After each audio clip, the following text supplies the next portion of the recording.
Rice ఒక important topic మనం ఇప్పుడు ఈ వీడియోలో మనం మాట్లాడుతున్నాము. సో అయితే ఇక్కడ ఏంటి అంటే కొంతమంది ఈ విషయంలో అసలు క్లారిటీ అంటే చాలా మంది స్టూడెంట్స్ అడిగారు. సో ఇదే విషయం మీద సార్ నేను ఆల్రెడీ ఒకసారి ఎక్స్పీరియన్స్ పెట్టి ఒక 3 years వర్క్ చేశాను. లేని ఎక్స్పీరియన్స్ ఉన్నట్టుగా అంటే ఫేక్ ఎక్స్పీరియన్స్ పెట్టి జాబ్ తెచ్చుకున్నాను. కానీ జెన్యున్ గా 3 years ఎక్స్పీరియన్స్ ఉంది. అయితే వెరీ రీసెంట్ టైంలో బీజీవీ ఫెయిల్ కాదు కానీ పర్ఫార్మెన్స్ విషయంలో కానీ అలాంటిది కాకుండా రిక్వైర్మెంట్ లేదు అని చెప్పి నన్ను టెర్మినేట్ చేశారు, లే ఆఫ్ చేశారు. ఆ లే ఆఫ్ లో నా జాబ్ అనేది పోయింది. బేసిక్ ఏంటి అంటే ఇది సినారియో చాలా మంది ఏంటి అంటే ఒక డొమైన్ లో ఒరాకిల్ ఫ్యూజన్ లోనే నేర్చుకున్నారు అనుకుందాం, లేకపోతే ఒరాకిల్ ఫ్యూజన్ లోనే ఎక్స్పీరియన్స్ పెట్టి వెళ్ళారు, లేకపోతే సర్వీస్ నో లో ఎక్స్పీరియన్స్ పెట్టి ఒక 3 years 4 years ఎక్స్పీరియన్స్ పెట్టి జాయిన్ అయిన తర్వాత మళ్ళీ 3 years వర్క్ చేశారు. వర్క్ చేసిన తర్వాత లే ఆఫ్ లో జాబులు పోయి ఇక్కడ చాలా ఒక డైలమా. అంటే నాకు జెన్యున్ ఎక్స్పీరియన్స్ అనేది 3 years ఉంది, ఆల్రెడీ నాకు క్రియేట్ అయింది సర్వీస్ నో మీద, నాకు సబ్జెక్ట్ కూడా బాగానే గ్రిప్ వచ్చింది, సో నాకు ఎలాంటి పర్ఫార్మెన్స్ ఇష్యూస్ లేవు.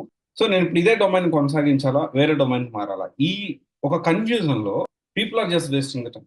మన క్యాండిడేట్స్ అలా స్టూడెంట్స్ కానీ లేకపోతే క్యాండిడేట్స్ పర్సన్స్ ఎవరైనా ఉన్నారో తెలియకుండానే కళ్ళు మూసుకొని తెచ్చేటప్పుడు ఒక 5 6 7 months లేకపోతే 8 months 9 months అయిపోతుంది. ఇక డైలమాలో ఉన్నప్పుడే 8 months అయిపోతుంది, మళ్ళీ కెరియర్ గ్యాప్ అనేది అయిపోతుంది. సో డెఫినెట్లీ నేను ఏం చెప్తున్నా అంటే కంపెనీస్ ఒకసారి జాబ్ లో జాయిన్ అయ్యారు, కొంచెం డెసిషన్స్ అనేది కొంచెం ఫాస్ట్ గా తీసుకోవాలి. Up to 3 months is fine. 3 months వరకు గ్యాప్ ఉంటే ఏ కంపెనీ అయినా యాక్సెప్ట్ చేస్తుంది, అది మీకు అంత మనకి ఇబ్బంది అనిపించదు. కానీ if it is taking more than 3 months you should think about it. మీరు ఒకసారి ఆలోచించాలి ఆ విషయాన్ని.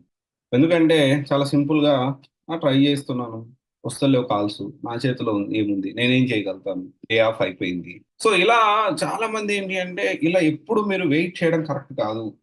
కంపెనీస్ 3 months వరకే మీకు కన్సిడర్ చేస్తాయి. ఒకవేళ మీరు నేర్చుకునే జెన్యున్ ఎక్స్పీరియన్స్ ఉంది, 3 సంవత్సరాలు ఉన్నా కానీ if it is if you are not able to get the job అంటే కాల్స్ రావట్లేదు, you are not getting calls అంటే definitely you need to think alternative for that. So ఇది మనం ఆలోచించాలి. ఆల్టర్నేటివ్ ఆలోచించకుండా అదే డొమైన్లో వెళ్తానని వెళ్ళడం, ఆలోచిస్తూ వెయిట్ చేయడం కూడా కరెక్ట్ కాదు. 3 months వరకు okay. If it is exceeding 3 months so ఒక ప్లాన్ చేసుకోండి. సో ఆ ప్లాన్ ఏంటి అనేది మీకు తెలుసు అనుకుంటున్నాను. సో గ్యాప్ రాకుండా మీరు ఒక ప్రాపర్ ప్లాన్ చేసుకొని ముందుకెళ్ళండి. ఏం ప్లాన్ గ్యాప్ లేకుండా ఏంటి అనేది మీరు మీ సీనియర్స్ కానీ తెలిసిన వాళ్ళని అడగండి. So I cannot say in public. అయితే మీరు ప్లాన్ చేసుకోండి. ఓకే, ప్లాన్ చేసుకొని ఆ గ్యాప్ అనేది ప్రాబ్లం లేకుండా చూసుకోండి. If you're still confident about that subject that domain ఉంది, ఆ డొమైన్లో వెళ్తాను సార్.